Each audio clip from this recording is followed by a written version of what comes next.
morning and welcome to the January 21st meeting of the Woods Hole Markers Union of Nantucket Steamship Authority. Couple housekeeping things first, please. I would like to inform everyone that Christopher Swallace from Falmouth Community TV is making a video and audio recording of today's meeting in public session. And also Sean Driscoll, the Authority's Communications Director, is making an audio recording of today's meeting in public session. Is there anyone else making an audio recording of today's meeting in public session? If so, please identify yourself. Louisa Hofstadter for the Vineyard Gazette. Good morning. Rich Salzberg. Rich, yeah, thank you. Okay. I would also like to acknowledge that Doug Brown from Thomas Lepley is here. Good morning, sir. Thank you. Good morning. And Leon Brathwaite from Martha's Vineyard County Commissioners is here. Yeah. Any other public officials? I'd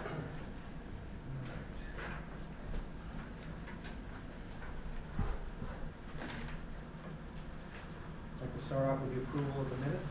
The authority's December 17th meeting. So moved. Second. Any discussion? All those in favor say aye. Aye. So moved. Ed, good morning. Good morning. I'd like to hear from you.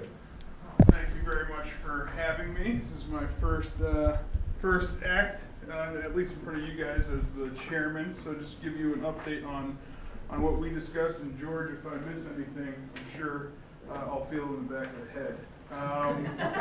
So in terms For the of record, can we just introduce, as you're being from New Bedford, since New Bedford, doesn't always get as much recognition as I think you deserve. So you're from New Bedford, and you're from New Bedford.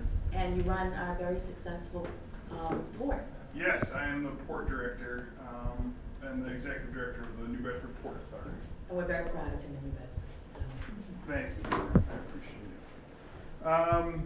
appreciate it. So in terms of the business summary, there was a few things. It looks like we are operating currently.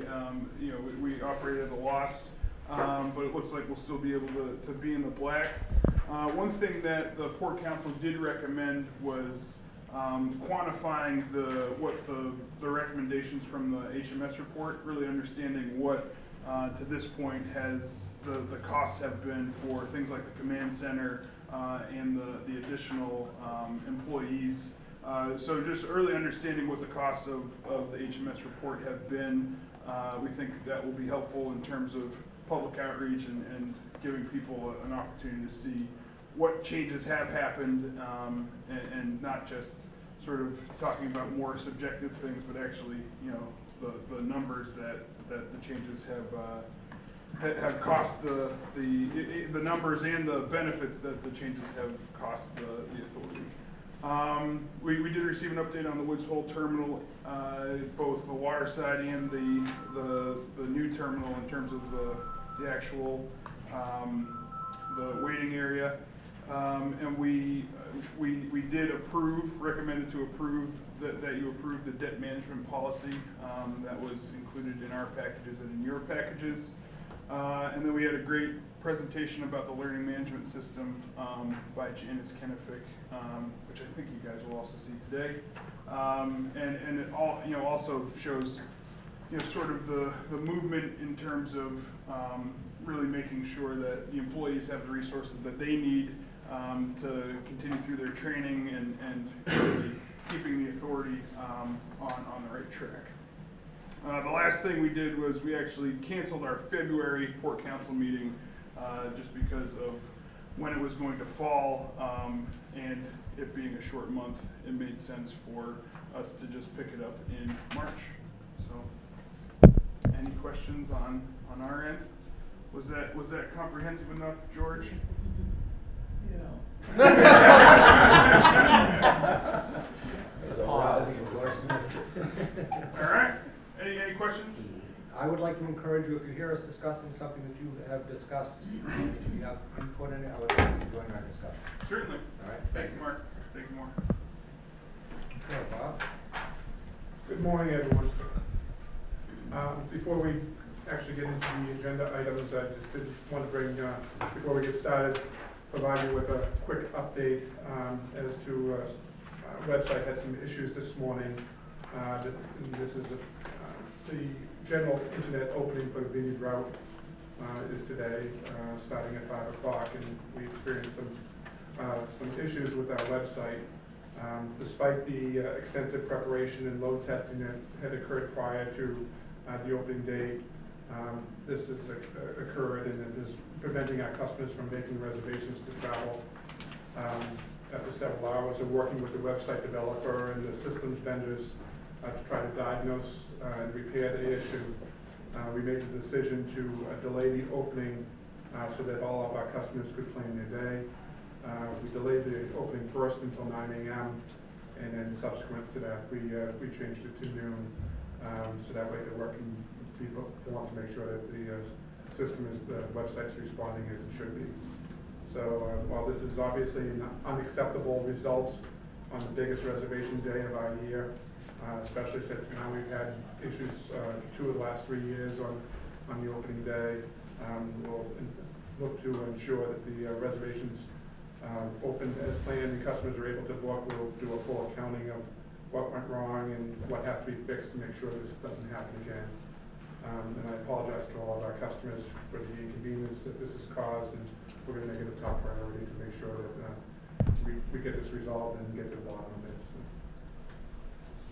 Can I suggest some consultants?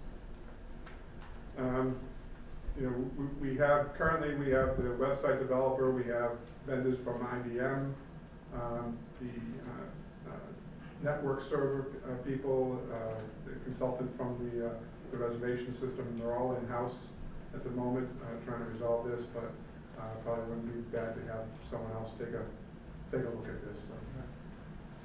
Yes, Yeah. please. Since this is not the first time this has happened, could you, for our next board meeting, give us a rundown of why it happened? Yeah. And what we are going to do in the future to prevent this from happening? I'd like to see that, on the agenda and addressed. Well, I mean, last year, to address what had happened the year before, we ended up splitting the two routes, and that went relatively smoothly. Last year, we opened for the Nantucket reservations a week ago, and by and large, that went well. But the Vineyard has 3 to 4 times the amount of volume of people using the website at the same time, and so. I'd just like to have us identify the problem. Yeah. We And- want to get to the bottom of it, and we'll report it to the board, yes. Thank you.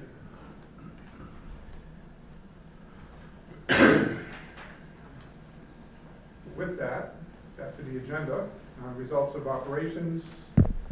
So the business summary for November of 2019, the total number of passengers carried on both routes for November was down 4.5%, or just over 8,000 passengers versus a year ago. The Vineyard route was down 0.9%, about 1,100 passengers, 1,200 passengers. The Nantucket route was down 16.3%, or just under 7,000 passengers, with traditional service being down 11% and the high-speed travel being down 20.2%. The total number of automobiles that were carried on both routes for November was down 3.1%, or just over 1,000 automobiles. The Vineyard route was down 2.5%, or about almost 750 cars, and that was primarily the excursions. On the Nantucket route, it was 7.7%, or 320, and that was primarily the standard fare. The total number of trucks carried on both routes for November was down 2.4%, 365 units. The Vineyard route was down 2.5%, and that was primarily in the over 20-foot trucks, as they were down 319, and the under 20-foot was up by 42. The Nantucket route was down 2.2%, and that was primarily in the greater than 20-foot vehicles as well, although both categories were down. The total number of cars parked on both routes for November was down 6.7%. The Vineyard route was up by 2 cars, so statistically it's a 0.0. The Nantucket route was down 21.5%. So year to date, our passengers are down 1.7%, or just under 50,000 passengers versus a year ago. with the Vineyard route being down 0.3% and the Nantucket route being down 7.2%. Our automobiles carried are down 0.9%, 4,200 cars. The Vineyard route is down 0.7, and Nantucket's down 2.3%. And our trucks are up 3.3% or 5,200 units, with the Vineyard route being up 3.1%, and that's primarily the under 20 foot. And the Nantucket route is up 2.6%, and that's primarily the less than 20 foot. For the trucks, over 90% of the overall increase in the truck traffic is related to the under 20 foot trucks. So those are the pickup trucks and the vans and things like that. Cars parked for the year are down 4.9% or about 8,600 cars, with the Vineyard down 3.4 and Nantucket 10.1%. Moving on to pages 3 and 4 of the business summary. The net operating loss for the month of November was $2,269,000. It's up $867,000 lower than what we'd anticipated. Excuse me, I think that should be higher than what we anticipated. It's higher than what we anticipated. Operating revenues and other income was $6,057,000, was $562,000 lower than budget. Our auto revenue was down $299,000. Our freight revenue was down $169,000. Passenger revenue was $136,000 lower than budget. Parking was down $40,000. While our miscellaneous income, which includes our license income and interest income, was up $11,000. Our total operating expenses and other expenses were $8,325,000, or $305,000 higher than our budget. Maintenance expense was up $184,000, or 22.1%. We had repairs to the MV Sankey being down $106,000. The MV Martha's Vineyard repair expense was down $11,000. The MV Eagle repairs were up by $44,000. The Woods Hole was up by $138,000, and repairs to the Island Home were down by $4,000. Our vessel fuel oil expense, meanwhile, was $67,000 below what our budget was. The actual cost, including the head premiums, came in at $2.21 a gallon, while the budget assumption was $2.57 a gallon. Our administration expenses were down $80,000, as our pension expenses were up $13,000, but health was down $103,000. Disability payments were down $5,000. Unemployment contributions were down $7,000, while our training expense was up by $19,000.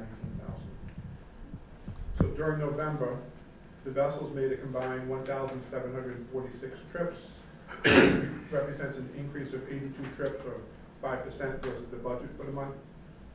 On the Vineyard route, we had 6 trips canceled for mechanical and 28 for weather, and 2 for traffic demands, while we had 48 unscheduled trips and 98 available trips added.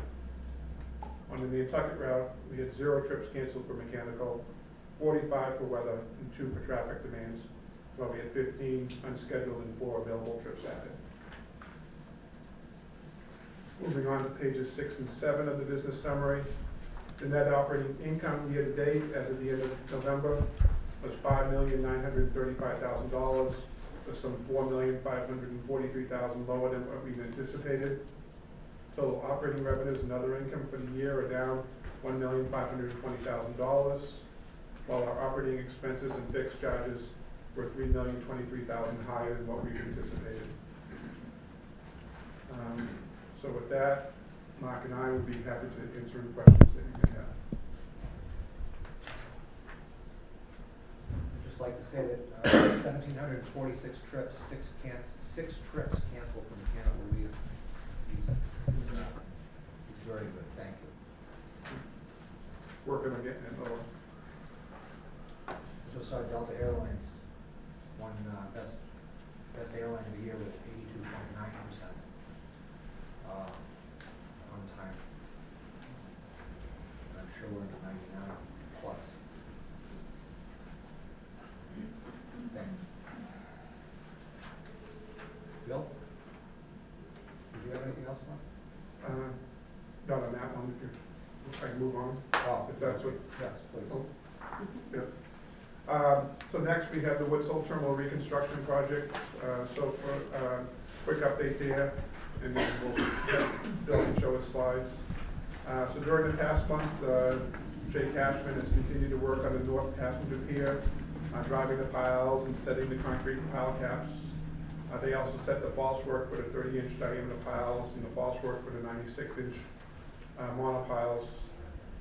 We had the barge, and it had arrived in December with a clamshell crane, and they removed the last of the debris. I'm not sure whether they reported that last month or not.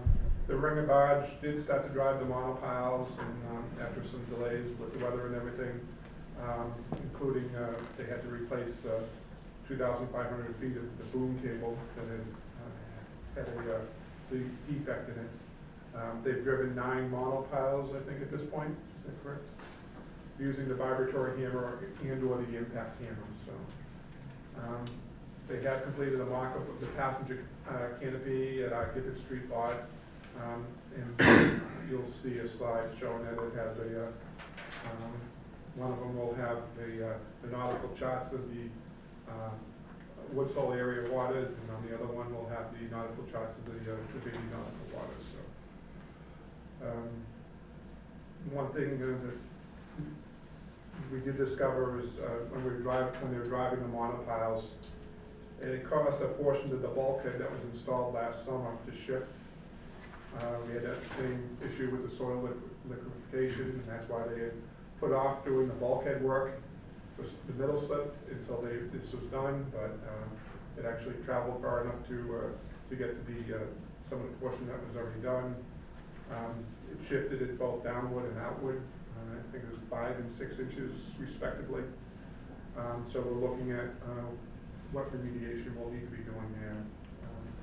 Is that the same spot, Bob? Same spot as last year? No, it's on the other end. The last year was more towards the slip 3 transfer bridge. That area moved quite a bit. This year it's on the corner. I was just looking at some. We're surveying it every week now. Just to make, it seems to be stabilized at this point. It hasn't. We're still evaluating it, but it hasn't moved too much in a week. So. And thus far, we said that we need 4 community updates on the projects. Was there a question, or do you want to? The shifting, so it causes me some concern. It strikes me that having this happen again suggests that we haven't been able to anticipate the risks involved. And I understand last year we had the big obstruction and that risk couldn't be determined. But we're having this again, so are there not enough surveys being done, or should someone The else? surveys don't just help us evaluate the problem. The problem really is driving the monopiles and putting so much energy into the soil with the vibratory hammer. It just seems like we don't have the same problem with the impact hammer because it's a different frequency. Right. It's the high frequency of the vibratory hammer that seems to move the soil, drive the soil to move more than we hope for. We have guidelines, driving guidelines, so that we're trying to maintain the movement, but and it's a hard animal to contain all that energy. And part of this had been with the, it was discovered after we had done the head dolphins, that would be closest to the bulkhead. So as we move forward, going to the southern slip, the head dolphins on that one are a different design. We're not going to be using monopiles on the head dolphins there because we are aware of some obstructions there. So we're going to be going with a small grouping of smaller piles to try to, and hopefully that will Not address. generate the same problem. Correct. How far down do we know what the substrate is underneath those pilings? there's no bedrock, Bob, if that's what you're alluding to. I'm wondering, you know, why, the vibrations and stuff are causing that. Usually if it was hitting something like bedrock or something like that, you could understand it dispersing more. What happens is there's a lot of water, you know, the water table's pretty high, you know, and it's a mixture of water and sand that causes it to liquefy. I mean, 3 feet down, you're in water, you know, so,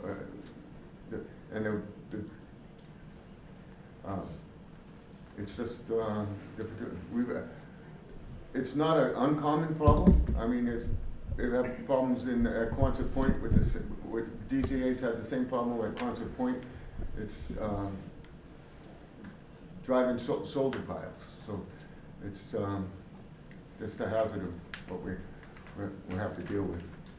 How many more piles do you need to put in? 3. We're down to the last 3 right now. For this season. For this season. For this season. And part of it is driving the monopiles to Minus 100. minus 100 feet, 85 to 100 feet, in the sheet pile for the bulkhead is only going down, what, 50 to 60? 50, around 50. 50 So to you 60 feet. you can't use a different, type of a helix type of pile or something like that, or, you know, something that isn't, Not for the size that we need. The helical piles are, you know, pretty small compared to what we need for our boats. I'm just fishing, that's You all. know. I mean, the monopiles still, you know, we can drive, if we don't hit any obstructions and stuff like that, we can get 2 piles in a day. And, you know, so it's still probably the most efficient way. You know, if we're doing 18 or 20-inch piles, each head dolphin needs, it's 11 piles. And then you gotta form a concrete mass around these piles. It's a lot more labor intensive than using monopiles. Monopiles, you know, once they're in, you weld the standoff for the fender, cut the top off to whatever height it needs to be, and, you know, we're putting 4 feet of concrete in the top, and you're pretty much done, you know. I still think it's a good. How are you gonna shore up the bulkheads? How are you gonna shore up the bulkheads, fix, you know, the creek on it? Now, we're monitoring it now, so like, I just looked at it this morning, it hasn't moved in a week. So, I'm not expecting it to move. no, me neither, I know, wanting it to move either, so.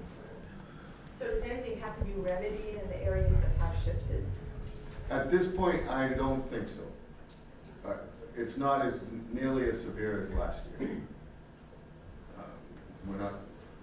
We're working with GCA on this, and nobody's suggesting that we have to dig up the sheets and tiebacks and remedy it, so.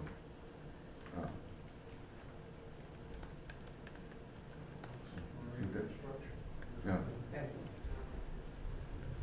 So we do have, Bill has some slides Yeah, to I show. got some slides.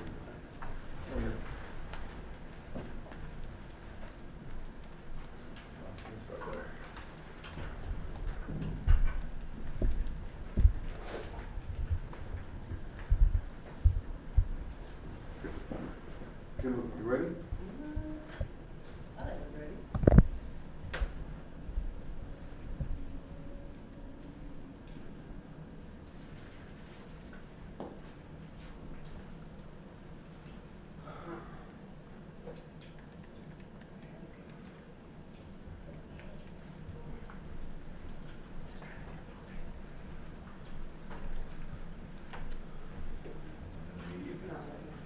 I had to go in.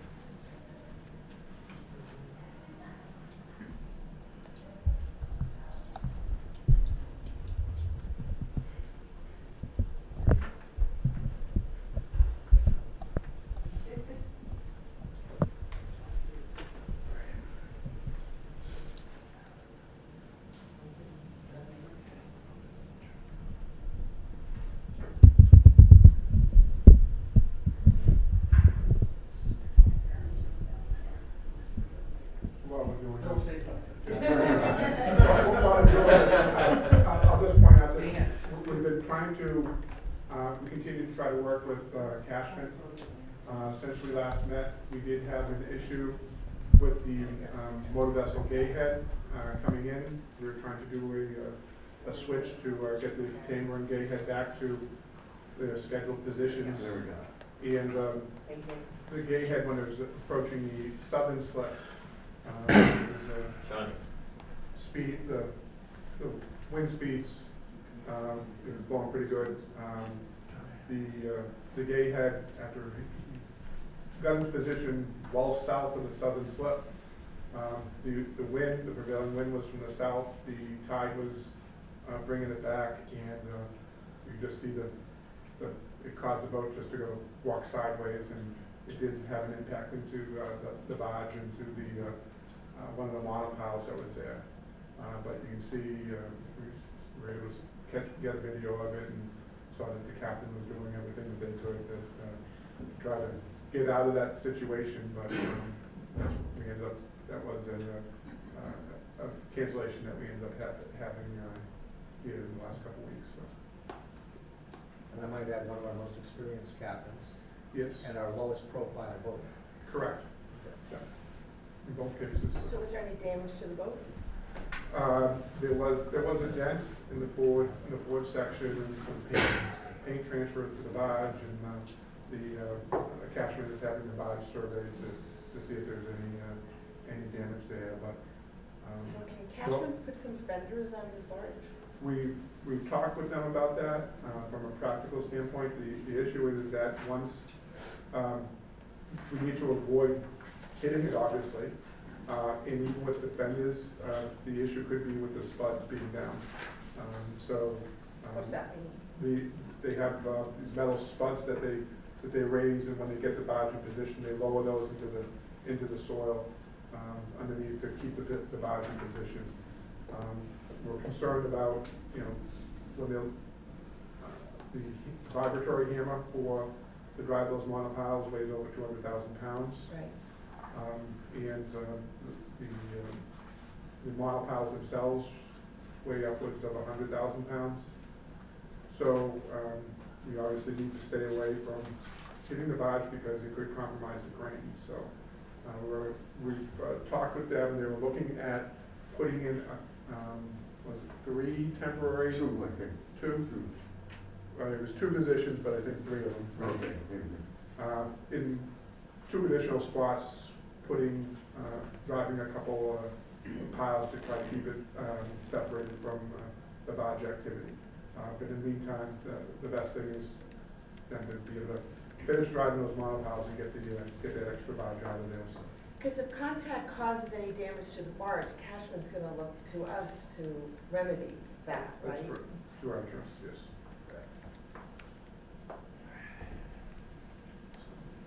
Last year, or the year before, weren't the barges put out in Great Harbor during the winter? And There was a time where they were put out into Great Harbor, but we're working on the north slip then, so they weren't as in the way as they are this year because we're operating from both the southern and the northern slip, so we're going around them. We had the issue the month before with the Martha's Vineyard coming Right. out, Right. and then we had the issue with the gay head coming in. So the original thing was that they needed the ringer barge that has the crane on it to be beside the barge with the monopiles because the area, there's only certain areas that they can lift, otherwise the ringer barge itself will start causing that barge to tilt. And there's a 2% factor that they have, a safety factor in for that, so they have to maintain it as close as possible to it. So, Makes sense. again, we sat down with people from Cashman along with our marine operations group and came up with a location of 2 locations to be able to put some additional piles in, and then we're going to probably try to put a Yokohama around it to keep it away. So. What's that, Ruby? It's like a temporary fender system. Gotcha. If I can add something, we're working with our insurance Talk to carrier. them about it. All right, we're working with our insurance carrier, with regards to the incidents with the barge, so it's still in the early stages, so we're working with them. It's just hard where we know that we've got a setup here that kind of invites some sort of contact because of the tide and the wind, everything we know that exists there. And, you know, this is a situation, as Mark pointed out there, that it was our lowest profile vessel and one of our most experienced Absolutely, captains. yeah. And, you know, from what I've seen, he was doing everything the way, what the Marine officers tell me, he's doing exactly what I don't have any they should have been criticism doing. of So, him at all. you know, It's the setup of the stuff. Move on, Bill? Yep. Okay, so what we're looking at here is some of the ramp, the pile caps for the ramp, the landside ramp going to the pier. You can see some of the decking, most of the decking on the pier, on the water side is complete. Next. This is the movement that we noticed near slip 3 that Bob was talking about earlier. Next.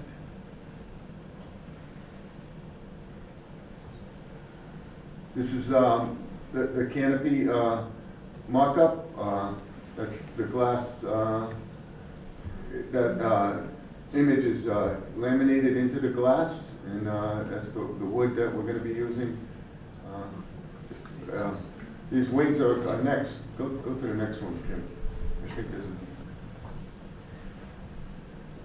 so that's another image.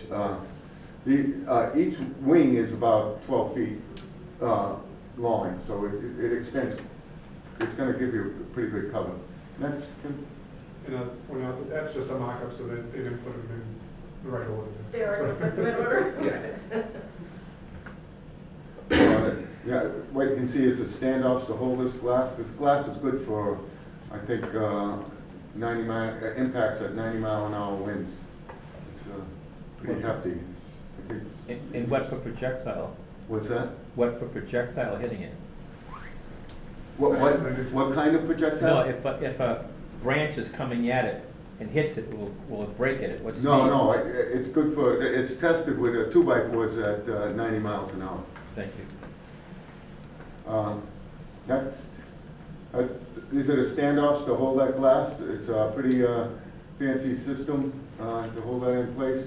And the gaps between these pictures don't show, but the gaps between the panes will get a gasket so that water will not go through. Next. Excuse me, Bill? Yeah. Can birds get up in between there? Is there enough room? It's about an inch, so it's not that, not that big.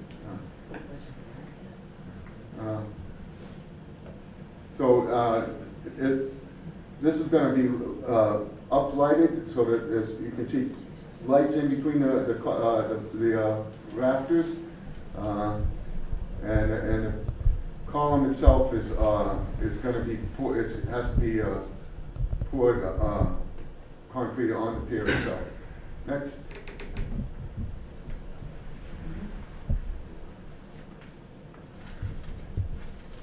That's you get a good perspective on this of the size of the wings. Next. Okay, this is a footing. This is the end of the ramp, landside ramp. Everything's in place and getting ready to.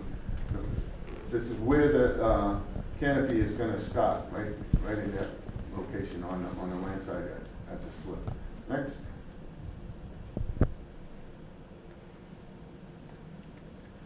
All right, what you're seeing is when I had dolphins, they poured the concrete and it's covered so it can cure. And then some of the monopiles that are being driven in place. Next. This is the monopile that gets covered by the pier. That had to be done before we finished the deck. That is all complete now. All the precast decking's done, and forming the perimeter of it for a poured concrete deck on top of this. Next.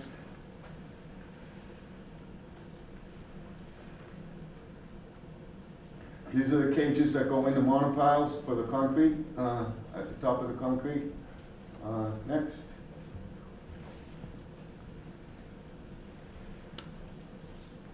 So it's a good image of what was done earlier.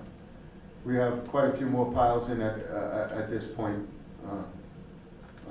We got 2 more on the outside corner near where that barge is, and all this south side is pretty much done at this point. They're driving the last one on the south side today, actually. Next.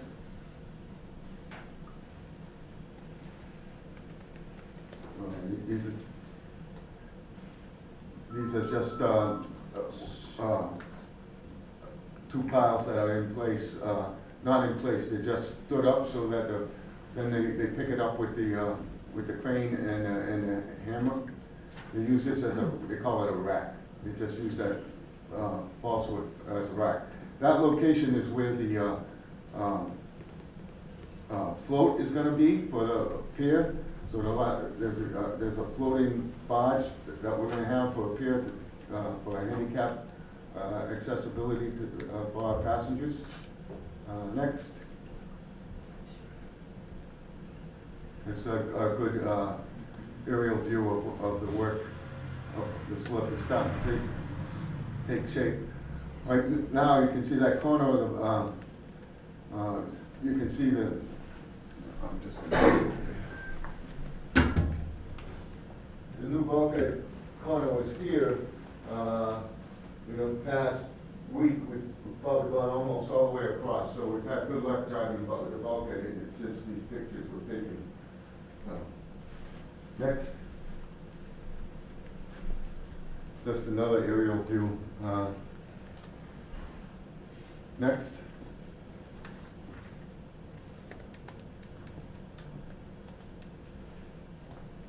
that it? Okay.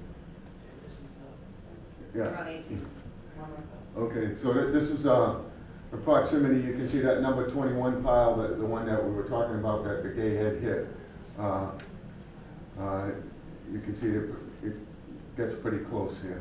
That's the southern slip, the boat Nantucket going into the southern slip. Next.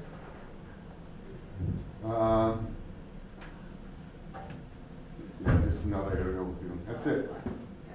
Any questions? Okay, thank you.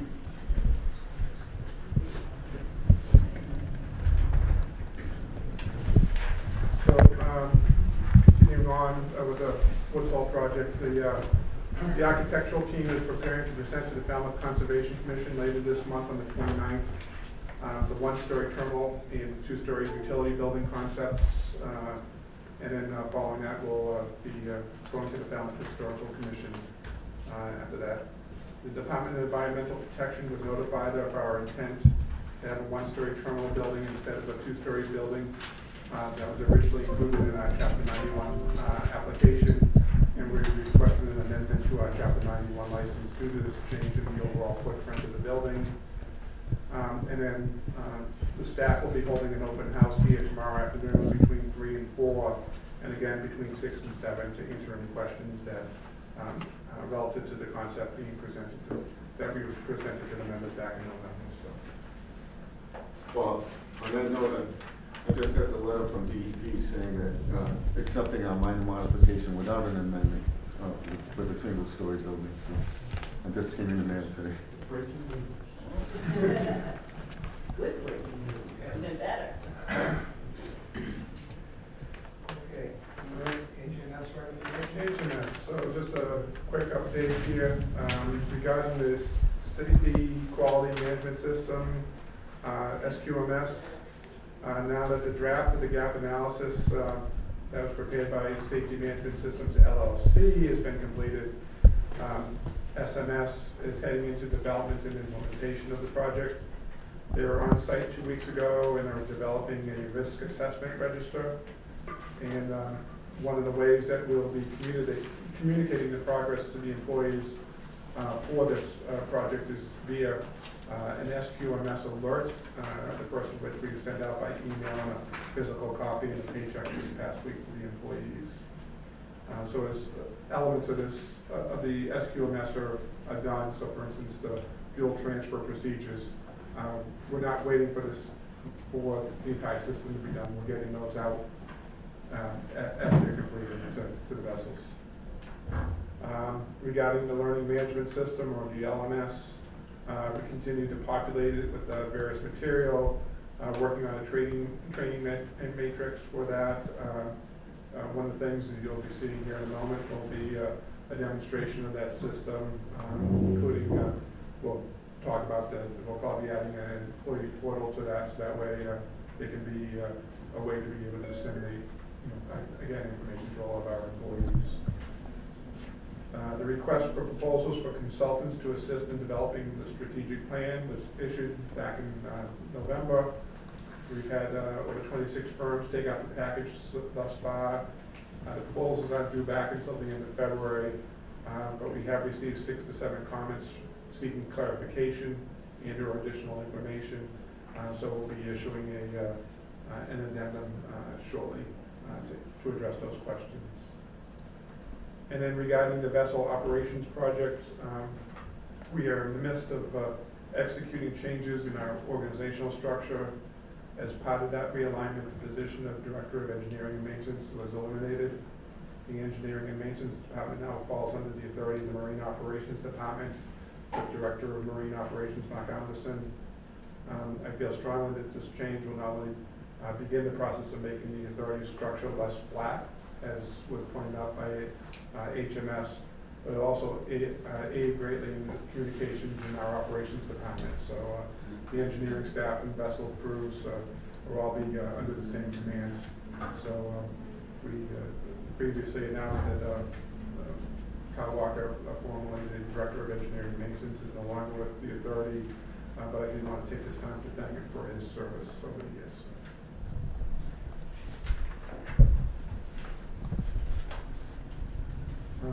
Along the lines of the HMS recommendations, the next item, in February, just over a year ago, February 2019, the members voted to approve HMS Consulting and Technical LLC and Gloucester Associates proposal to provide implementation planning services related to their recommendations. Following the December 2019 meeting, John Sainsbury, the president of HMS, informed the authority that his parent company, HMS Global Maritime, had elected to dissolve HMS Consulting. And Mr. Sainsbury provided a written confirmation of the request to terminate the agreement effective January 15th. A proposal was then received from Gloucester to provide continued support on the Strategic Initiatives project. Their estimate for the continued support is $59,000, and the scope of this is basically for task 3, which includes project support, monitoring, and reporting services at this point. So we're asking that the members vote to authorize the general manager to execute a contract for continued support for the Steamship Authority's Strategic Initiatives Implementation Planning Project with Gloucester at a estimated cost of $59,000. Make a motion? So move. Second? Also, Discussion? Whoops. Can I ask a question? Of course.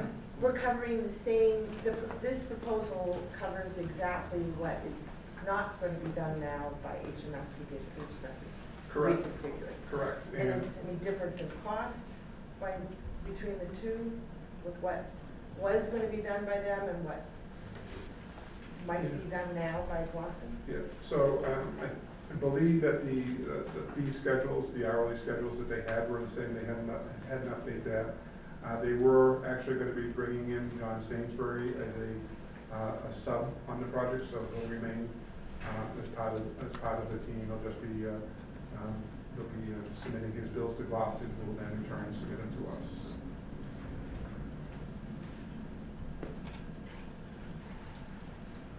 At this point, we anticipate, because we'll in the next 2 quarters, because this was, the reports, we'll be getting to the point where we're going to be, the intent had been to be using HMS in Gloucester as part of the evaluation team for the strategic planning consultant. So at that point, we'll have wrapped up that and been getting on our way there. And then the SQMS project, at that point, we'll be firmly in the middle of that project with the goal would be the end of 2020, beginning of 2021 to have that system audited and out and running, approved and out and running. And does this go on a quarterly basis, or do we renew this? We're like, what, 6 or 9 months into this? It included quarterly reports, so. But how much more do we have to go, I guess is what I'm. Just 2 more was what we're anticipating. Have a motion and a second. Any other discussion? All those in favor, say aye. Aye. Aye. Bob, did you vote? Bob? Excuse Would me? you vote? I'm sorry. I didn't hear I did very partly. you. Okay. I'm sorry. Janice? Is it you? Right. Good morning. Good morning. Morning. So Bob has been providing updates on the LMS over the course of the last several months. So this morning before we get into a preview of the site, I wanted to really just give a high-level overview of what the LMS is and how the Steamship is using the site. So essentially, LMS, or Learning Management System, is a web-based software application that delivers and manages training, e-learning. And it also acts as a central hub for training and assessment, so we're able to contain all of the training within one site. We're just trying to get your attention, Terry.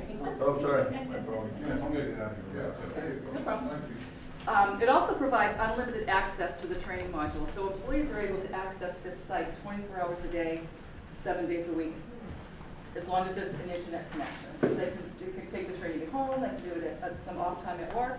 It also, we use this as a developmental tool, so all of the course content within the site is based on an employee's specific job code. So a port engineer may see different course content than, say, a captain. So again, it's all based on their unique job code.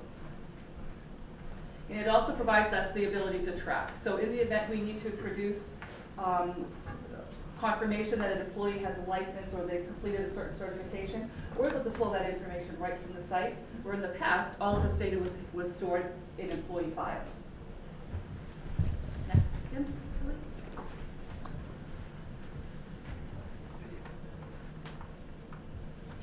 So in the future, Bob's been mentioning another project, which is the SQMS. That training material will be included in the site over time. In the site, there's been preloaded. There's some health and safety and environmental resources, as well as OSHA, some safety training as well. And the PVA, the passenger vessel, that course content has been preloaded in the system as well. So this is evolving as new material is added. So we're really encouraging employees to get onto this site on a regular basis, because that really is where they're going to find their training. So new hires, when new hires are brought into the organization, in the past we've provided them an email with their new hire documentation and their training requirements, paper copies. Now what we do is we send the email with a link to the LMS. So right out of the gate, our employees are getting exposure to this site. What's really exciting, and this has just happened, is we're using this as an employee communication portal as well. So not only for training, but because we do not currently have an intranet where employees can go, we've created on the site, just as you see here on the left-hand side, there's a new box that's on the right it's a communication portal. Employees can log on there. Any updates that we want employees to see. It also has the ability to for audio, say Bob has an announcement that he wants all employees to hear. He can record that and we can play it on the site as well. So here, one back, please. Thanks. So when employees log into the system, this is the landing page that they'll find. So there are the 2 tabs at the top by that green arrow, the My Courses and the Course Catalog. The My Courses, those are the mandatory required training based on their employees' specific job codes. So once the employee Once the employee takes the course and they pass, most modules are either a PowerPoint that they read through, or there's an audio that they'll listen. And at the end of each of these modules, there's a quiz. So the employee takes the quiz, passes it with an 80% or better. If they don't pass it, they have the opportunity to retake that quiz. Once they complete that, it drops down into the completed courses. The course catalog on the right-hand side, that's loaded with content. So it's not specific to any particular job code, but that's content that's, all employees have access to that as well. And you'll see each of these tabs, each department head is responsible for uploading content for their specific department. So HR, as I mentioned before, we have, there'll be, the new hire documentation is in there. There'll be job descriptions eventually. We'll have organizational charts. So this, again, is really where employees are going to go to find the content, whether it's training or it's company information. Next. Not enough. Excuse me, Janice? Yes. Can you tell if an employee's done the modules? Yes, yes. One of the great things about this site as well is we're able to produce reports. So managers will also, we've assigned managers access to that as well. So if a manager wants to go in and confirm that an employee does in fact have like certification, they're able to do that. So HR is, we've been, in the project team, we've been managing this, but once we launch this, but it'll really be the responsibility of the employees to continue, and the managers to support them and have them go out on the site on a regular basis. And one thing I didn't mention was that myself, Angela Sampson, Allison Fletcher, and members of the MIS department went out to every vessel, every location, reservations, parking lot, and trained employees on how to access the site. Because we have a lot of folks who are resistant to computers, quite frankly. And by being present, it really, it helped ease their minds. That it's so easy, it really is. Once you log in, the information is all here for them. So it was really helpful that we were out there, and they appreciated that. And the captains were so welcoming and allowing us onto their vessels to pull their team and help them train. So this is just an example again of some of the operations, marine ops, HSQE, some of the training that's out there. Now the vessel, under the marine ops, the vessel crew orientation, that's a extremely robust training. That's something that was, in the past, was done here in a classroom style setting, and now the employees have access to this online. So we're really trying to streamline the process. And one thing that I'd be remiss if I didn't mention, and that's sustainability. The fact that we're moving away from paper, I can't tell you, you figure between 500 and 750 employees, if we have them sign off an employee handbook or a policy or a change, that then gets put into, HR puts that into each employee file. So you can imagine the amount of time we're saving, money. It's really, honestly, we're really moving in the right direction. Next, I think. Is there another slide? Yeah. Yeah. This is just an example of when an employee logs into this particular vessel career orientation, what they'll see. And this one here is they'll flip through the slides. This isn't an audio, but this is just an example of what an employee would see when they log on. Generally, they're mostly all PowerPoint. And that's maybe I have two more. Okay. Oh, yep, I mentioned this earlier. So this is the new hire. The orientation is on there. All the documents that an employee would need, they're here for them as well. So, like I said, all of our new hires are immediately directed to this site.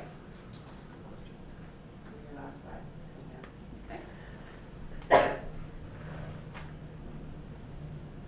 And down at the bottom, that great arrow, that's where the managers or users can go in and run the report to see, in fact, who has taken their training and track it that way versus the old-fashioned Excel spreadsheet. And that's what I have. Part of the training courses and the quizzes and things like that, they're set so that way they're dynamic, so we don't have people saying the answers are A, B, B, C, it'll change every time someone takes the course. Any questions? Question? I'm just curious when you get into engineering and things like that, and when you get, what does the normal course consist of? I mean, what their employees' responsibilities are within their specific job, or? Right, so it could be whether it's the engineering's actually working on their content right now, but it's specific to that individual department or job. And so do you get into technical manuals and things like that? So there's a lot of that with screenshots, That what? like a screenshot, for example, of a piece of equipment, Yeah. and sort of step by step how you would change this particular piece of equipment or make the modifications. So a lot of that within the engineering would be screenshots. Most of that is going to end up residing in the SQMS, but there'll be references to that in the learning management system and where they, being able to point to where they'll be able to get that in the other system as well, so. So it fine tunes right down to the parking lot attendant. Terrific. Does every department. Any other questions? I have a question with respect to new hires. Yes. Were existing employees participating in setting up those programs, setting up the information how to do it? Or did you involve the employees in setting up the procedures for new hires? Well, we have a project team, the LMS project team. So with regard to the new hire paperwork or Yeah. the modules, right now the required training for a new hire would be the harassment training from HR, and then there's the safety onboarding, and then again, based on whatever their job function is, the course content is registered based on that job code. Is it both specific or is it general? It depends. Both, if they're a vessel employee, then it's, all the different vessels have various training. Okay. Yeah. So some of those trainings, Leon, include that there's videos, for instance, on how to launch the rescue boats and the data. Drop an anchor? Things like that. So, yeah, so we're incorporating all that into the system so that way. But there'll be a way that they'll be able to identify that, okay, I haven't been on the Eagle in a while, so I need to know, be able to go in and look up the Eagle and see where, the fire extinguishers are located or things like that, so. You brought up a good point on dropping the rescue boat. Do you ever actually do simulations and actually do that as a regular training for the men and women on the boats? Yes, yes we do. Then we get a training log every month that shows all. Doug, did you have a question? Yeah, I was just curious, are these just training things for new hires, or are these ongoing? If so, how often do they do training? It's ongoing. So depending on the particular position, but it's the employee's responsibility to log in, because course content will be added to their active courses. So whenever that training, the manager would be responsible to let them know, hey, we put some new training in the system, you need to go log in and take the training. And then we'll run reports on a regular basis just to keep track of any of those compliance related. Thank you. Is there a way of tracking if an employee's moved to a different boat, that they had familiarized themselves with what's going on? It's all within that system. That's right. And if a person's position changes, then their registration for that, the system automatically updates their course content based on that job code. And my last one is, what's the mechanism to make sure someone refreshes themselves every 3 years or whatever you want to do it? Do you have that in place? Yes, so if there's a required course that an employee needs to take, we log it in there so that it knows that this is required annually or biannually, so it's based on their, yes. Okay. It's coded in there for that employee. Very impressive, thank you. You're welcome. Mr. Rosa, Good morning. good morning. Looking for the board to approve the authorization of debt issuance and debt management policy. Pursuant to regulations adopted in July of 2010, the Commonwealth of Massachusetts requires any state entity authorized to issue debt to formally adopt one or more policies related to debt management. The regulations require that the purpose and use of debt proceeds, internal debt management, debt limitations, and the process for debt issuance be addressed within these policies. In February of 2018, the members reviewed and approved the proposed Steamship Authority's debt issuance and debt management policy. Since the last adoption of this policy, the Steamship Authority has made its required debt payments. The Steamship Authority currently, bond limit is $100 million and has $73,450,000 outstanding bonds as of December 31st. On March 1st of this year, we'll be retiring another $7.5 million worth of bonds. At the Port Council meeting, at the January meeting, the Port Council voted the board to recommend the approval of the debt issuance and debt management policy. I've attached the updated policy and a red line version of what the policy was before. And the changes in the policy are really dates and outstanding bond amounts.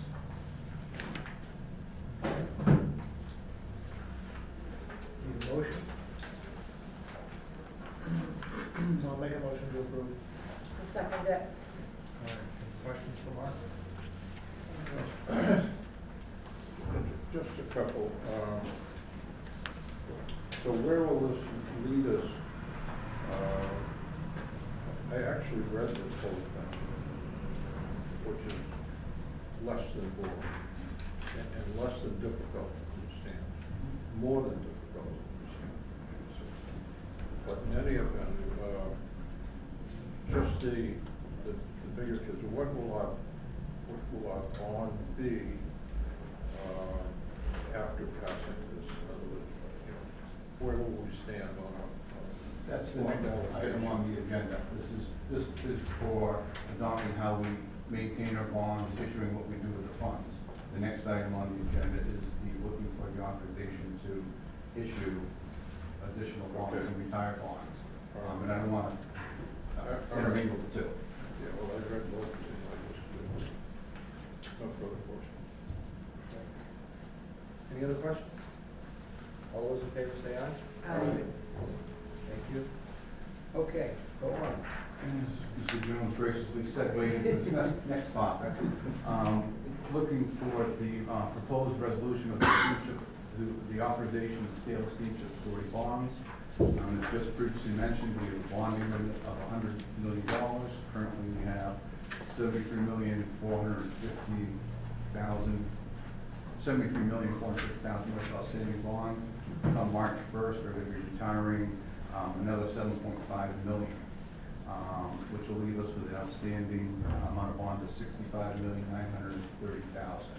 We're looking to retire $5.6 million worth of bonds, which will result in roughly about $600,000 debt service savings, and issue an additional $20,000 associated with the, which will be used for the $20 million. Excuse me, it's big numbers. I used to say million versus thousands at home, so I apologize. So looking to issue another $20 million in bonds for the waterside capital project that's ongoing with Cashman right now. And that will leave us, Where? We expect the bonds to be issued in, after the March date, so looking at that would be about $90 million. out of our $100 million Out of our authorized. $100 million, and our bond payment schedule is looking, we're on pace right now to retire about $7.5 million a year. 7.5 a year. Yes, so I included in the package, what our bond payment, schedule is for each year on the last 3 pages, what our current schedule is and what our ongoing, payments would be in scenario 1 and 2. Both scenario 1 and 2 are very similar. Do you have a copy? Are all the interest calculations fixed? Are there any variables in that projection of 7.5? The projection on that is there's a staggered coupon rate when they go out to bid, would be approximately 5% coupon rate for the first, through 2028, then it would go down to 4 and 3. But based on those coupon rates, we would expect to get a premium, of probably about $3 million.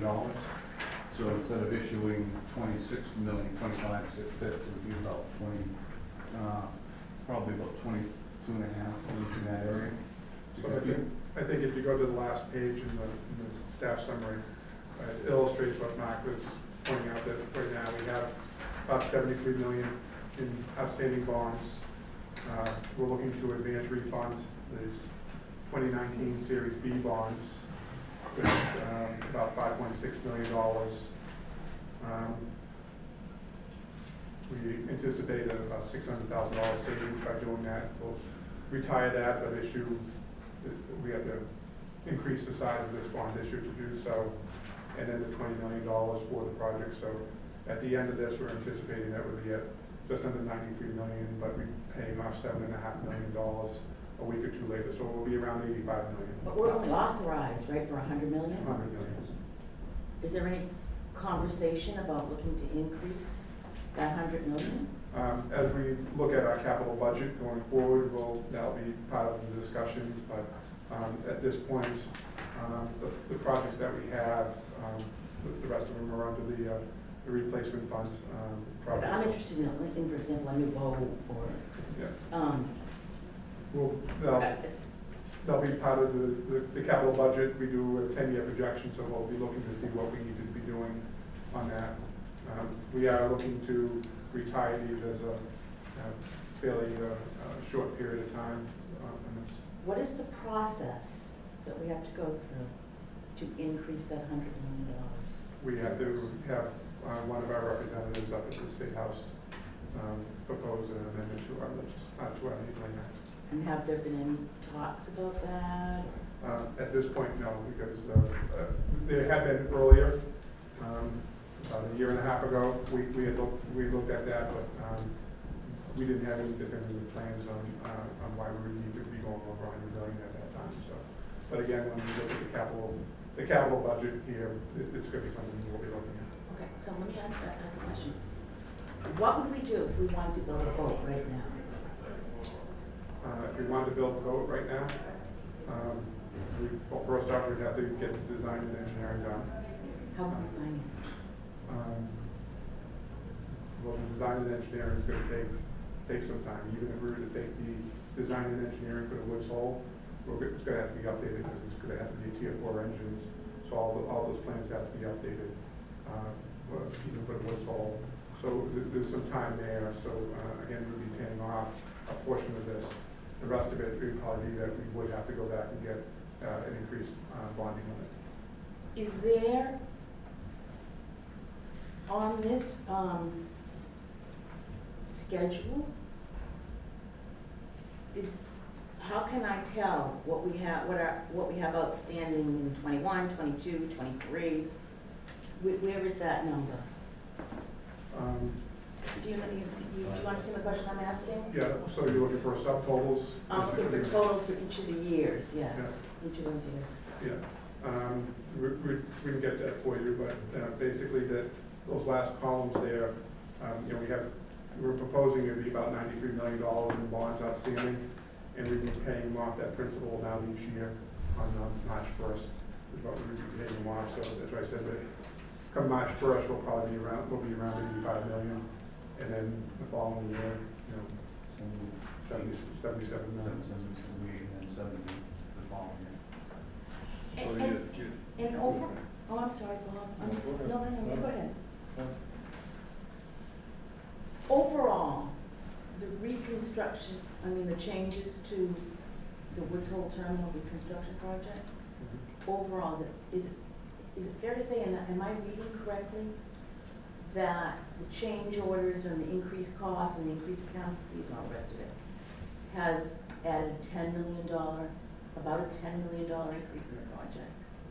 Between construction cost and design and engineering and construction administration and things like that, that's probably fairly safe. Is that about an accurate number? Yeah. You know, I think I have got to say I'd be remiss in my responsibilities not to say that I am concerned for all of the things that I just mentioned. That if we wanted to build a boat today, we really don't have the financial wherewithal to do it, right? At this point, we would be hard pressed to build a new boat. And that concerns me, and I think we really need to, we need to address that, and we need to have a plan. And, if we have to go back to the State House, that's not gonna be easy as 1, 2, 3. Especially with changes that we've gone through recently. So, I mean, I wanna see a proposal for that, and I wanna see it sooner rather than later. Again, as we prepare the capital, we do that analysis in terms of what an estimate, in terms of when we would start a new vessel build, and what we find to be for the money there. So we'll have that at the, When? at this point, the March meeting. Okay, no, it's okay, it's all right.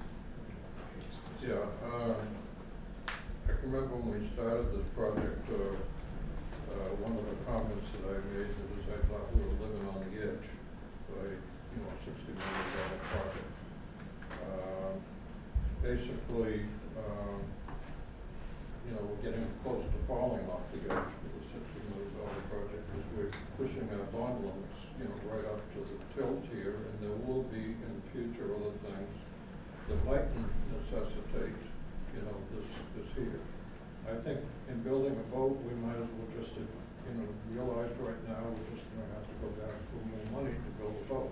And I don't think there's any other way around it, because I don't think we can wait the time that it'll take to amortize and pay off these bonds at 7% or whatever year. What did you say, the annual? Paying about $7.5 million in principal a year, 7.5 to 8 Right, million. exactly. So we're not gonna reach that, we'll need a vote before we get down into that figure. What is the excess money's gonna be going for that we're bonding here? We're paying off, some bonds and reorganizing. So a portion of this is to advance refund the 2019 Series B bonds. And then a portion of it, about $20 million, is for the remaining marine work. When we went into the project, we anticipated that we'd be coming back on a couple of occasions to be looking to fund that project through bonds. We also were looking to see if from internally generated funds on the replacement funds, whether we were going to be able to generate it that way. We did put less into the replacement fund in 2019 than we anticipated, about $1.5 million, $2 million off the top of my head into that. So that did play a role here. The other thing is that our fiscal advisor at Unibank, who we've been dealing with, this $20 million that we have for this portion of it, in all likelihood is going to be resized. The bond market currently, what they'll end up doing is they're going to be offering a rather large premium. We anticipate that they'll be offering a rather large premium, over $2 million in all likelihood for these bonds. So we're retaining the option of being able to resize on the day of the sale, to be able to resize these bonds. So instead of issuing $20 million for this, it'll be $18 million, but the net proceeds will be the $20 million that we need. So that helps our bonding limit as well. And am I correct in saying we're about 5 years out from the new vote?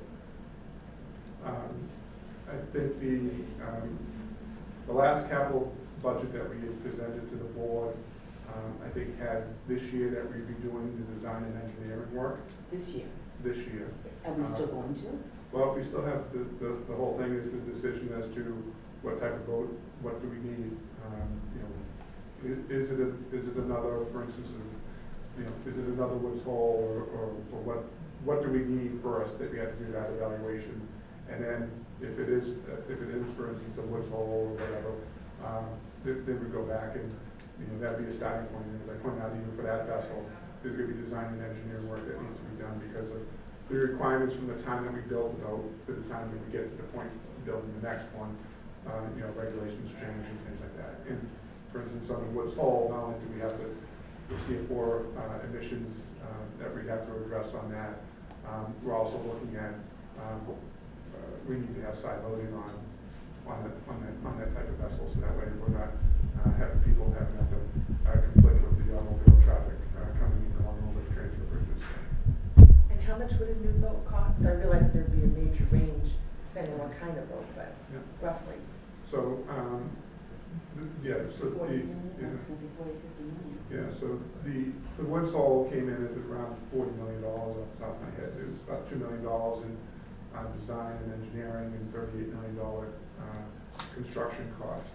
I think using the inflation factors that we had, I think the placeholder that we had is $45 million if we were to, a year from this fall, be looking to award a contract for another Woods Hole, as an example. So, And when was the last time the bond limit was increased? Ish? 10 years. More recently, actually, it was probably around 2013, 14. And how long a process was that?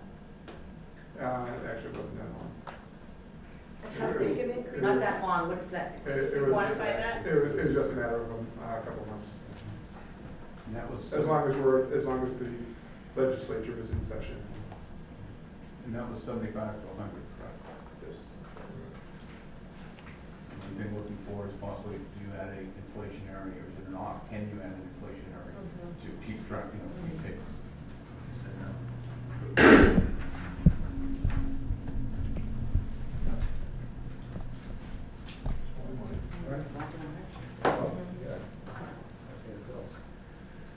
All right, well, we certainly should be discussing. But in the same respect, 35 million we get off before we start the vote. Can't hear you, Mark. Oh, I'm sorry, okay. All right, I need a motion and a second, please. We have one. Oh, did we do that already? So long ago? I don't have anything. I will make a motion. Okay. Thank you, Rob. Second? Second. You got young ears. Thank you. Any further discussion? All those in favor say aye. Aye. And we did decide on option 1 or 2. Is that a secondary piece of it? The staff's recommendation was to option 2. Kind of levels out some of the debt payments on the basis. Okay. Bob again. Speaking of money.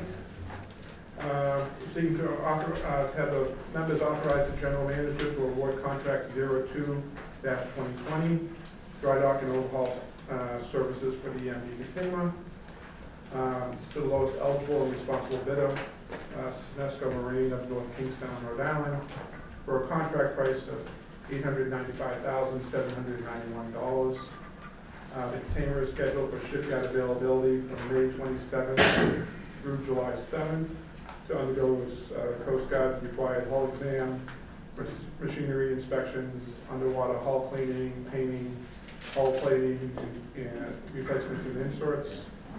It also has a steering replacement, bow thruster maintenance.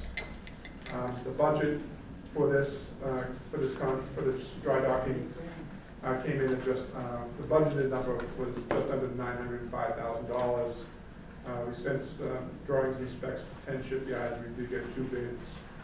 So it's recommended that the members vote to authorize the general manager to award contract 02-2020 dry dock and overhaul services for the MV Container to the lowest eligible and responsible bidder, Sinesco Marine in North Kingstown, Rhode Island, for a total contract price of $895,791.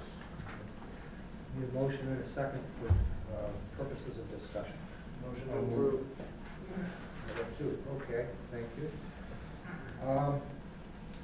I have a question for Mark. First of all, are we good with Sinesco? Yes. All right.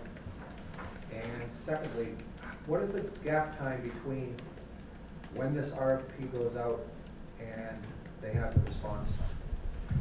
Well, right now we've been given between 14 and 30 days, which is a normal industry practice.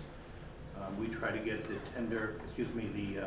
specification to the shipyard within about a 6-month period before. Sometimes we're going to work further to get it further away, so we have more in-house evaluation time.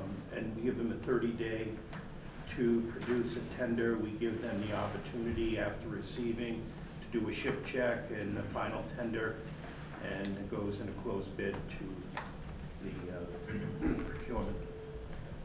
Do you think we would receive more responses if we were farther out? Yeah, that's our long-term goal. That's why we've added the resources as part of the HMS report. We have a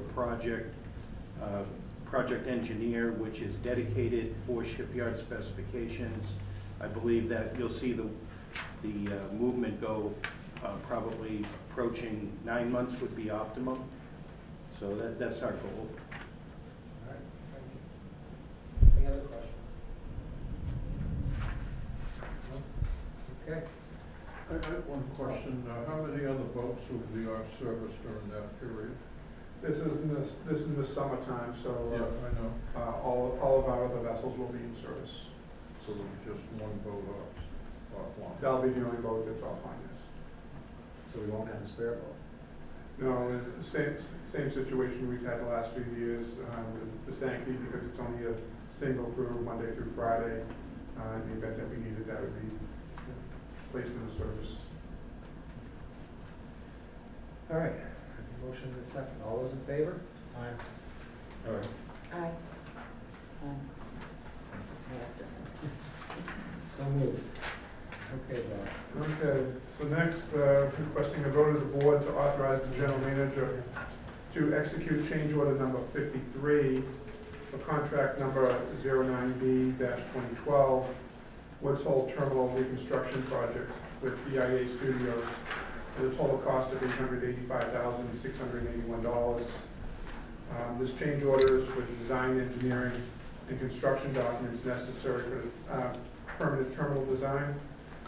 Due to the significant change in the scope of the project, the extended period of delays, it's necessary to redo the landside schematics design phase, including the basis of design, the construction phasing, and the code review and cost estimates. The total revised fees for these services include the work not only for the currently proposed one-story building, but the two-story building and the two-story utility building. It also includes the previous work that had been done, as well as the temporary terminal building.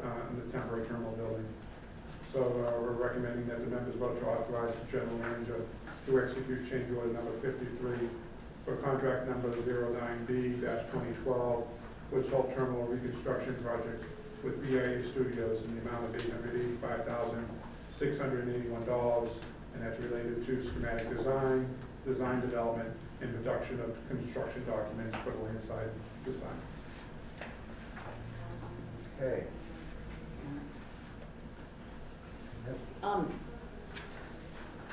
I have a concern with this, Bob. And I'd like to see it reviewed by somebody in the accounting field. I'm sorry, in the architectural field. Thank you, Mr. Valenti. I have no concept as to the reasonableness of these fees. I think I had talked about this a little bit at other meetings, whether or not BIA was gonna sort of participate with us a little bit in taking a little bit of a hit for spending a lot of time and money on a building that our neighbors, in essence, voted down. I don't see a total projected cost for BIA for completion of the project. I see this as sort of an interim bill. We want to get paid, and I find it interesting that it's at 12% of a $27 million project, and that 12% has stayed. I guess they want to say that they've shaved off 0.1%. But I don't know, is somebody reviewing itemized bills from BIA, time charges? This, it's unfortunate what happened to us, in terms of the building and the delay that we had in the building. But I'm not at all comfortable with the way this contract is proceeding, whether or not it's fair and reasonable in light of all the circumstances of the change I would, this is not this is already, over $4 million for architectural services. We don't know what the total cost is gonna be. They have a couple of meetings coming up that they're gonna need some approvals first. I would like to see you go back and say to them, we want detailed bills of, all of the charges. I'd like to have somebody review their contract. And, a little bit of pushback on just, here's a little bit of pushback and review of this bill. I think it's,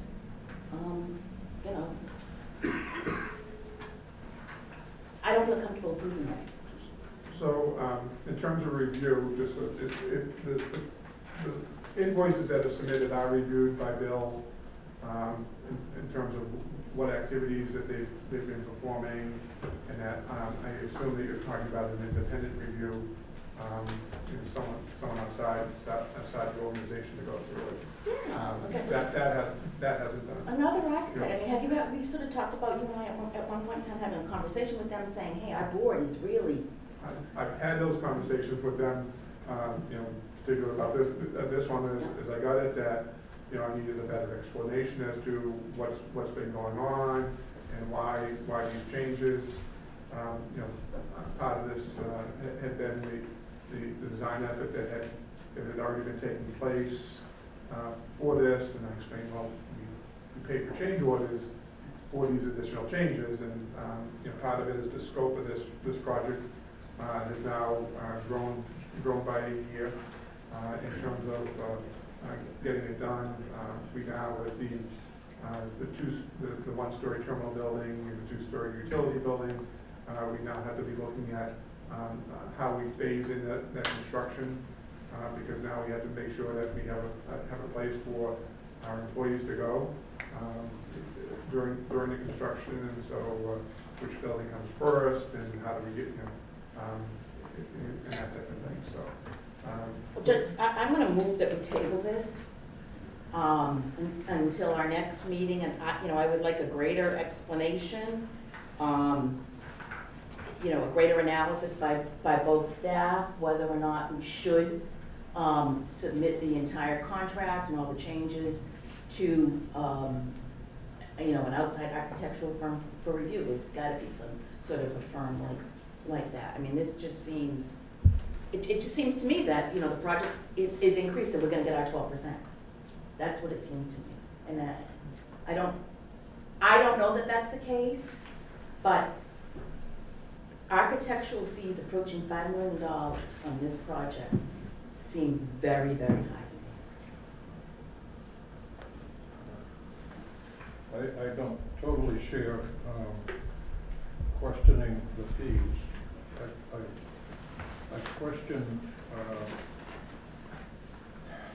a project that seemed like it's completely out of control from the beginning. I mean, from all the way from lawsuits and things like that going way back, and the changes that are made. When you get change orders on any project, they're more expensive than when you start out from scratch, to do the project, and they're always more expensive. And I look at going way back again to even the location of the building where the grassroots group and representatives and the authority tried to come up with a location of the building, and they did a nice little brochure with that, and they changed, they looked at something like 27, 28 different sites for the siting of the building alone, and each time you do that, you have to put a pen to the paper, to develop that.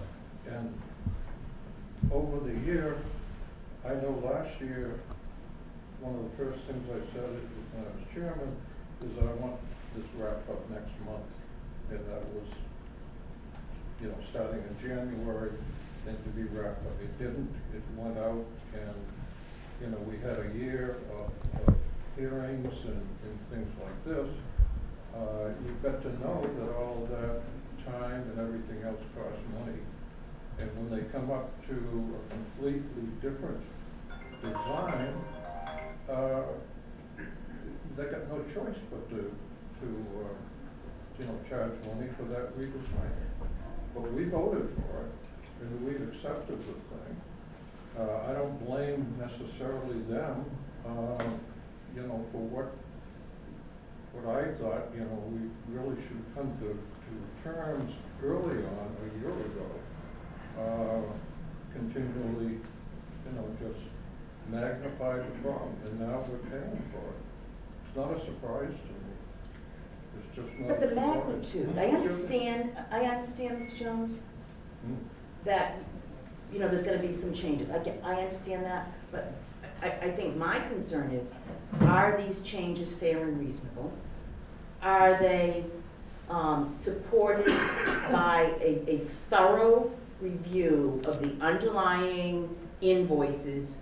Do the underlying invoices match up with the contract? What do they totally expect to do? I mean, this is just, we don't even have an end number here for the architects alone. So all I'm saying, they're not gonna, if we don't approve this at this stage, they're not gonna walk off the project. Or it delays us. No, I don't think they'll delay it. I don't think they can do that. But I think they need to be told that there's a board here that is very concerned with your compensation, your designs, our particular financial position. We've got to, we just can't get these change orders and say, yes, fine, and I have a little bit of a concern with cash fund as well. Sure. I mean, look at where we're at right now. We just talked about bonding. I think for years, the Steamship Authority has had the, and I may be saying something politically incorrect here, and I apologize in advance if I am, but I think the Steamship Authority has sort of had the reputation of rubber stamping changes like this. And I think we're gonna say, wait, the community wasn't read well, and they did this building, correct? There were a lot of changes on this building. They've done a lot of business with us. I think they need to participate a little bit more in taking a little bit of a haircut, as we have. That's all, and I would move that you deliver that message to them, Bob, and we do something proactively and table it until the next meeting. I think that then gives you a little bit more bargaining power. I mean, they know what our board's like, with them and saying, hey, wait a minute, we gotta put the brakes a little bit on, because this project's nowhere near done. That's what I'm worried about. And I think you can add that the most recent change from the 2-story to the 1-story is a dramatic design change. But the changes, in my opinion, that I don't know how many there were, 16, 17 of them, were in large measure very, very similar. So as architects, they could have helped us make bigger changes that were more relevant rather than incremental changes and charging the same amount each time. We're virtually designing 2 new buildings. I'm sure we've been a nightmare customer, I don't doubt that for a minute. But I agree with Nora, what she's saying, and does anybody else object to tabling this until next month, and hopefully get some answers? And I agree with Bob's thought too. I have relayed to them Well, my concern, not only the board's concern, but my own concern. Now you've got about even how this more. is done. You can go back to them and I mean, what's that total fee gonna be? So, okay. We need a vote to table. Sure. Let me ask, if we do that, what is gonna take place between now and then? What do you want, more data Just- on this? Just as I said, yeah. If I'm hearing correctly here, one member from New Bedford would like us to get an independent review of what charges that they've already billing us for, and whether an assessment as to whether these charges going forward are appropriate or not. So. You might respect your question about what they hear about or not. I mean, if you want to make also certainly can do that and be clear that that's what you want, or if you don't need to, you don't need to. All right, can I get a motion to table this until next month? So moved. Second. Any further discussion? With what Bob just repeated, we Right, wanted to say exactly, yes. yeah. All right, all those in favor, say aye. Aye. All those opposed? Sorry, you're so quiet, I didn't. That's because I didn't say anything. This time. Bob says no. I did say no. Okay, thanks. Wonderful. Could I ask a question about that? Is your design contract based on hourly rate or a percentage of construction cost? That's a good question. I don't know that. Oh, that's interesting. No. Oh, it is. Yeah, and the So, hours then- are all spread out here. Right. No. Just as a general parameter, is your building cost around 60 million for your project cost? Well, this is regarding the terminal building. Yes. So, Yes. 27 or 28 million. yeah, between the two buildings, in the land That's the side, total. in the land side work, yes.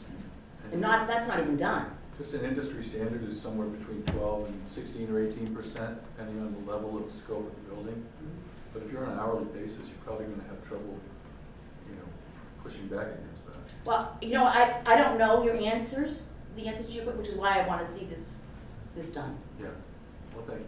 Thank you for the information. Appreciate it. All right, any old or new business to be brought before the board? Okay, items not reasonably anticipated by the chair. Newspapers? Questions? Yes, Louisa Hofstadter, Vineyard Gazette. We'd like to learn more about the functions of the recently eliminated position of the Director of Maintenance Engineering and how those functions and responsibilities are being redistributed under the new management structure that no longer includes that position. I don't know whether that's something that we can do through an interview or if Bob can speak to it now or someone can. But we never were really clear on what that position involved and how it fits into the new management structure. And the other thing I wanted to ask is if anyone could summarize the reason that the Catemo was out of service for so long earlier this month. So, answer to your first question is probably a little bit longer, so it'd probably be better to, in terms of the overall responsibilities of that position versus how they're being assigned now. We can address that. The container itself, with the steering issue that we had when we took it out of service, there was work being done. There was a ram that is trying not to get too technical here because I'm sure I'll lose myself in this. But one of the rams that's on the rudder that's attached via a pin to the vessel had to be reworked. That work was done when we took the vessel out on a sea trial with the Coast Guard on board. Our engineering group that was on board the vessel had some concerns about the pin itself. And they proposed to the Coast Guard that the pin be reworked so that way there's a nut put on the bottom of it and then a pin through the nut, if that's correct. And that's why it ended up being delayed an additional day while we had to have those pins machined. There's 4 pins. We had to have each of those machined in order to accept the nut that could then be secured on. So you were able to do that in-house? The machining actually was done next door at Fairhaven Marine. They had a lathe that was able to do that. Thank you. That was at the suggestion of our engineers. So originally, I didn't get word until after the boat was back on the run that it was our own in-house engineering staff that on board the vessel as it was doing its sea trials, they did approach the Coast Guard that they had some concerns about making sure that that pin stayed in place, so. So that's more than the Coast Guard required.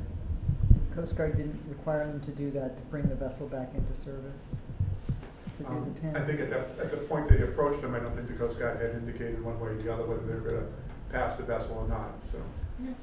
But before they had the opportunity to say something, our personnel approached them to say, you know, before we put it in service, we wanted to do this additional work. Thank you. Rich? As far as Senesco is concerned, other than the raft of new folks you brought on board to help monitor vessels when they go in for repair, are there other steps you folks might be taking contractually with that company or in monitoring their subcontractors, perhaps, to ensure that there's not a repeat of the Martha's Vineyard going forward, or any kind of problems with any other vessels that go in there, as was evidenced in 2018? Question for Mr. Anderson? I'll start, Mark can jump in. So I think in terms of it, part of this is could be that now that we have more of a presence in our engineering staff, when a vessel is going to a shipyard in the past, the port engineer or assistant port engineer, as time permitted, would attend to that vessel, and we relied on either the vessel captain or the chief engineer that's assigned to the vessel, or a subcontractor to be our eyes and ears. Now, the procedure is that now that we have these additional port engineers positions, that they are attending the vessel basically full-time to make sure that the work is being done in accordance with what the best marine practices are. So, and Mark has anything to add? So. I think you said it very eloquently. No changes to the contracts that you may do with that company? It's a standard contract, so whether in this case, whether Thames or Senesco, it was the same contract. And as for change orders, you never know until you take a boat out of the water. It may be something that hasn't been identified beforehand, but hope to keep those at a minimum always. Any questions from the public? Yes, sir. Hi, my name's Ted Fitzell. I'm the Falmouth Selectmen's, I represent them on the Woods Hole Steamship Parking Lot Committee, and I have for 20 years. I'm just bringing that up to show that I'm familiar with what's going on. I realize Martha's Vineyard is very important, but we are the main port of the Steamship Authority, and you continue to trash our town. The Falmouth Selectmen asked that there not be an early boat. You ignored us. There's heavy, heavy freight going down Woods Hole Road. And now with slip 3 emptying out to the intersection of Railroad and Luscombe Avenue, you're going to start interrupt traffic through the village. So I ask, just throw us a crumb and put Cahoon Park back in. Thank you very much. So the park is going to be put back in once we're done with that area of the terminal. There's the plans, we preserved all the granite that was there, the plaques, the brass plaques. That area was going to be put back in at the end. It's just, right now that area hasn't been completed. Well, I made that, Ted, I know Arden was involved, and I'm not sure if you were at the meeting as well, and that we talked about once we get closer to putting that in, that we'd have Arden's input on some of the vegetation and stuff in the park as well. I'm relieved to hear that. I'm very happy to hear that. But what about 65 boats coming off Island Home into the intersection of Railroad and Luscombe Avenue? At some points, the Steamship Authority personnel is out there stopping traffic to empty the boat. Is that what's going to go on in July and August when it's a busy time? So in terms of that, the instructions have been to our personnel that the people that are on the street have the right of way, and that they should be, this past summer, we did not have an opportunity to be able to put stop signs up and signage. We did this past fall. When we're done with the reconstruction of the middle slip, we'll be looking to see whether what additional signage will be necessary to be able to make sure that that intersection is, in the past, before we started this, it was typical that when a vessel offloaded, that some of them would be directed up Railroad Ave and some of them would be directed up Calgary. So that's not a change in terms of it, but we will be looking at making sure, once the, making sure that we have signage out there to try to help avoid that conflict at that intersection. Thank you. In a follow-up to that, could I ask, is it possible that the parking lot could be reconfigured for the summer so that when the trucks want to back onto the boat, rather than go out onto Railroad and Luscombe, that they can use the parking lot to do their turn? I think the issue we had this past summer was because that was the only, slip 3 was the only slip that had been reconstructed. Now that we'll have slip 2, they'll be able to make a wider turn and stay on our property. Okay, so maybe we won't have that same occurrence. That's the goal. Would there be any personnel at the start of the season to get that pattern established? Yeah, we'll be working with the terminal manager and all the terminal employees to make sure that that word is given. Thank you. One question, please. Sorry. Oh, you, go ahead. You go ahead. My quick question is, does the Steamship Authority get any of its fuel from Ralph Packer and his barge company? I'm sorry, did any of his Fuel. fuel? No, we do not. I don't think he does that anymore. Mine's a very easy one. I take the elevator because of my heart. And on the Martha's Vineyard boat, for the last 3 weeks, and I've brought it to the attention of people on board, on the elevator, there's no sign on which floor to get off at. Someone has written in pencil next to floor 2 where the bathrooms are. So I only say this to say it's a minor detail, but I didn't want to call Bob or Mark about it. But I talked to crew, but it's evident if you can't take care of the little things, the big things are going to grow. And that's a little thing that could be corrected, I think, very easily. Any other comments from the public? Yes, ma'am. Okay, I had one quick question, Lori Raymond from Falmouth.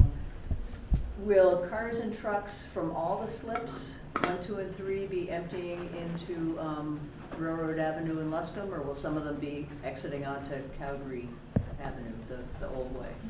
Yeah, so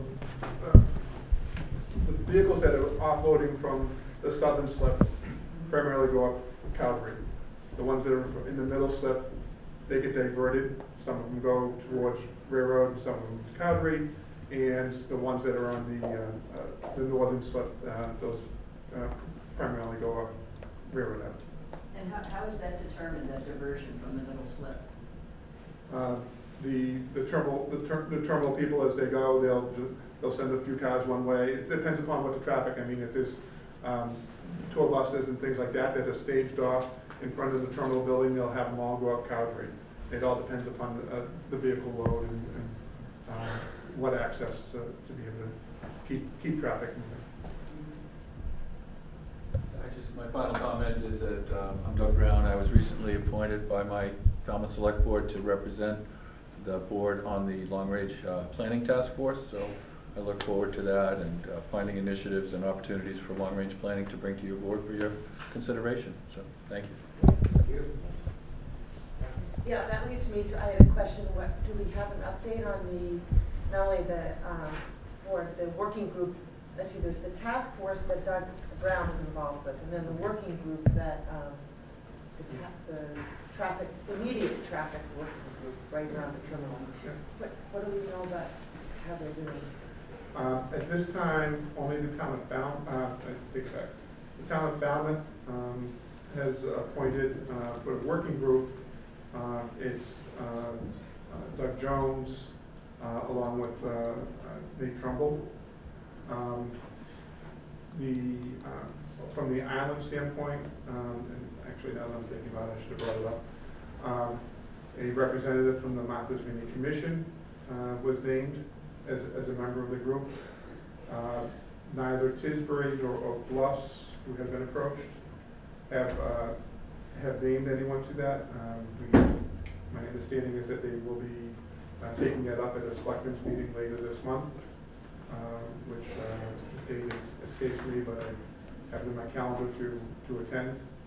And the point that I brought up is looking back, the vote had been for that working group and also for the task force, was for the Martha's Vineyard Commission, not for the Dukes County Commissioners. And I didn't know whether, in terms of that, if we, to extend anything to them would have to be, I think at this point, would require a vote of the board. So.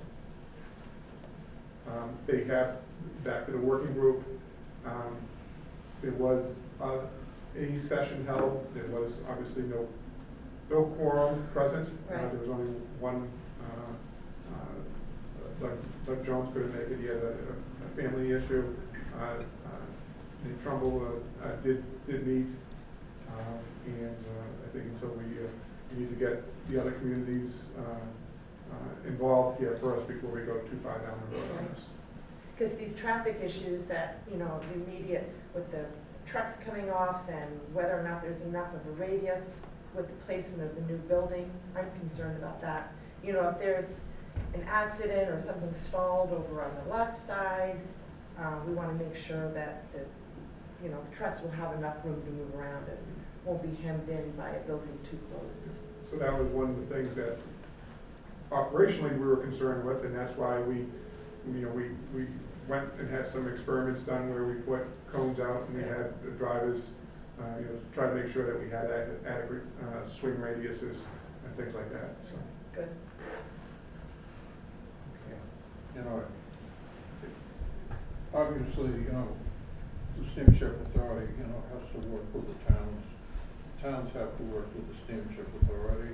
I know when the town of Barnstable, last year, they have, we have all the problems you have, all the ports and stuff, but they put together a parking group, involved the state, to try to solve the parking issues for not only the boats, but all of the rest of the stuff. So townships, really have to take an aggressive look at this, their particular problems, what could make it better, and how we can help them make it better. It's kind of a mutual bonding, but nevertheless, that it can't be just say to the Steamship Authority, you gotta do this, you gotta do that. So, for whatever, good that is, I would recommend that the towns, also look at an overall parking plan, overall traffic plan, whether to see if that's optimal or not. End of speech. Thank you. Leon, I was surprised that the Dukes County Commissioners were not involved on this committee. Do you think they should be or not? It is. It just didn't come up at the meeting. I'm not sure where the letter is. I know you mentioned it when you gave your report a couple of weeks ago. Well, And Marcus mentioned it was going to take a vote. Actually, the vote ended up being the Martha's Vineyard Commission, not the Dukes County Commission. Oh. And so, You mean I can't be on the committee? I'm asking if you think somebody should from the Dukes County Commission. I think we should have somebody there. Will somebody make a motion that we? I'll make that motion. Second. Second. All those in favor? Aye. I hope it's you. Thank you. All right. Anything else? Okay. Executive session. I would like to entertain a motion to go into executive session to discuss and approve the minutes of the authorities meeting in executive session on November 19, 2019. To discuss the authority's strategy with respect to pending litigation. To consider the purchase, exchange, lease, or value of real property, and to discuss the authority's strategy with respect to collective bargaining matters and contract negotiations with non-union personnel. Because a public discussion of these matters may have a detrimental effect on the authority's negotiating and bargaining positions. These matters include the litigation of DDS Industries Incorporated, GNR Construction Incorporated, and/or Berkeley Insurance Company regarding contract number 16-20016, construction of new administrative offices.